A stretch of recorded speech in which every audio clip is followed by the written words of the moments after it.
नयाँ उदाउँदै गरेका नयाँ दलका बुलन्द आवाजलाई रोक्ने प्रयास सरकारबाट भएको छ। कुनै कहिले पत्रकारको पास खोसिएको छ। विभिन्न खाले काण्ड लगाएर मान्य रवि लामिछानेलाई चारैतिरबाट घेरा हालिएको छ। यो सरकार नियन्त्रणमुखी नभएर के भनौँ। वाउ, मेरो दिल छोयो मान्य सोभिता गौतमज्यूले यो सदनमा यसरी सरकारलाई प्रश्न राख्नु भएकोमा।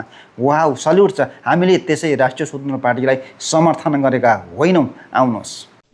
सम्मान्य सभामुख महोदय, मैले पटक पटक भन्दै आइरहेको छु, सरकार नियन्त्रणमुखी बाटोमा गइरहेको छु। म देख्छु सरकार अत्याधिक सतर्क, असहिष्णु र उदाउँदै गरेको नयाँ आवाजहरूलाई दमन गर्न उद्यत छ।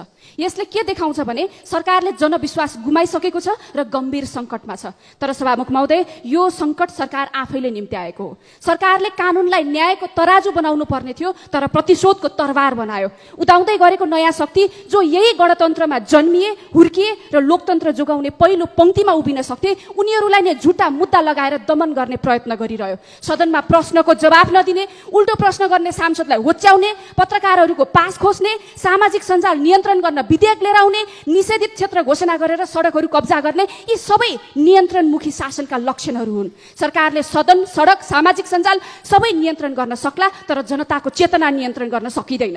त्यसैले लोकतन्त्रको असली खतराहरू कोही हो भने सरकार आफै हो सभामुख महोदय। त्यसैले सबैको विचार अट्ने व्यवहार गर्नुहोस्, नत्र परिणाम जनताको पक्षमा हुनेछ। यो सरकारलाई नयाँ पुस्ताको चेतावनी हो। धन्यवाद।